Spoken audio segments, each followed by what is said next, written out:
to the September lick of the month.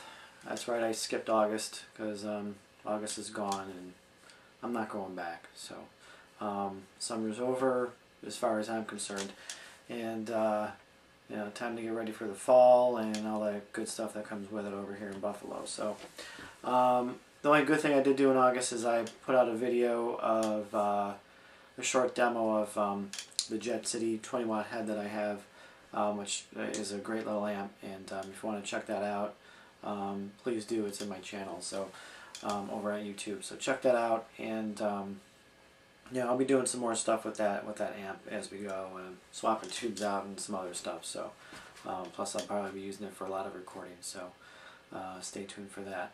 Anyway, with the lick of the month for this month, I know last time the lick was about a thing I call it circular picking, which was, you know, is how we kind of snowballed some notes together. And for this particular technique that I use, a lot of it's not so much circular picking or economy picking.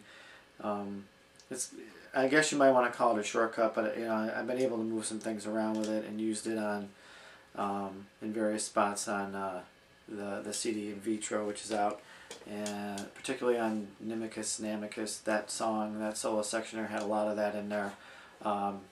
Just whenever I felt like using it. And actually on the Shred This 3 entry, which is also on my channel on YouTube, this lick comes from that solo. It's based out of A flat major, and it kind of, you know, takes care of that second half of that chord there, the chord change, and then it ends, and then it changes key at that point. It was a great way to build tension and kind of, you know, catch the listener's attention at that particular point. But what the technique is, I'll just explain it really quick. It's just basically it's an idea that you know, you start with picking the first note, hammering the second and third note, and then going to an adjacent string with an upstroke, and then hitting a note above that. So like, let's say we'll take seeing that we're in A flat, so we'll take A flat major and just practice the, you know, the scale like this, where you pick A flat and then hammer the next two notes, and then you would do an upstroke on D flat, and then you would do another upstroke onto B flat, and then hammer that.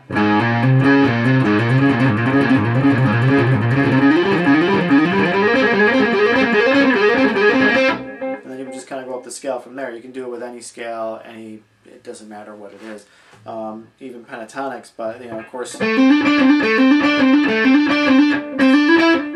get a lot of double notes and things like that. It's one way of making it seem like you're doing a lot more than what you actually are doing.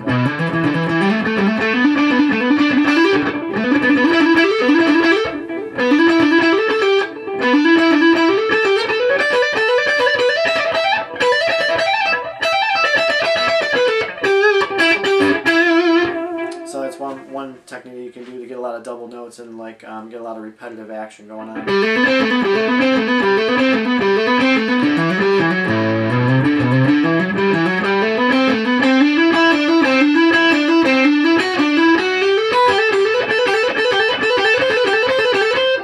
Anyway, so that's the technique kind of in a nutshell. I'll probably wind up covering that more on the new DVD when that comes out. So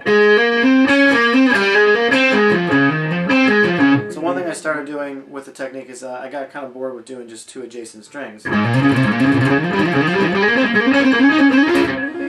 I mean, it was cool. You know, you can still do a lot of moving around and you know, be real creative with that. But one thing I started doing is like just maybe skipping a string and then sweeping down like an arpeggio form. So you can do like a,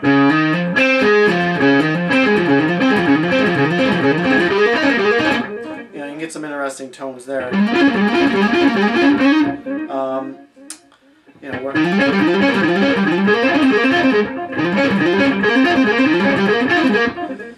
and I've used that in you know, even like diminished scale. You know, you can move that. You know.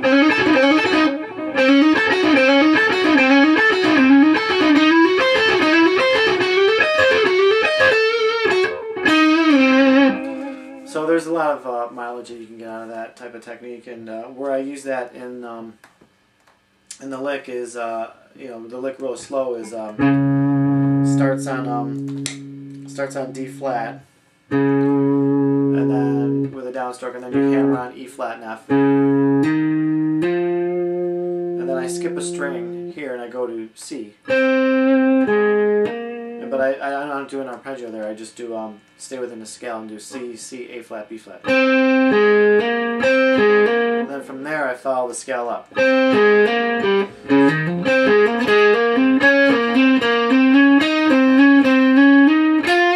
when I get to this part right here, what I'm going to do is add a little arpeggio thing. But now, because I'm starting, instead of skipping a string and doing the arpeggio, I'm doing it here and then hammering and then going to the next note and then going down an arpeggio. So, which is another thing that you can do. So, and then I'm starting down here now on the D would be.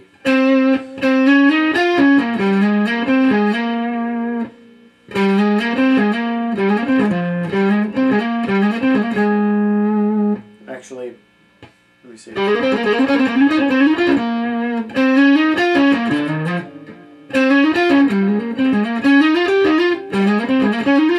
Lost myself for a second. It does happen.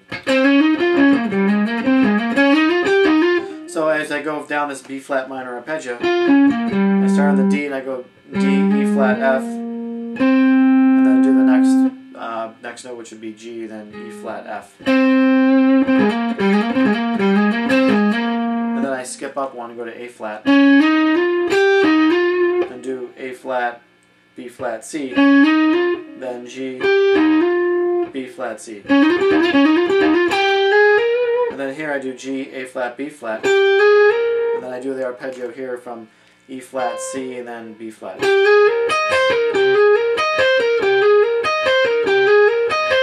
I repeat that about 3 times, and then I go up from there to C, and then I do C, D flat, E flat, and then F, and then D flat, E again.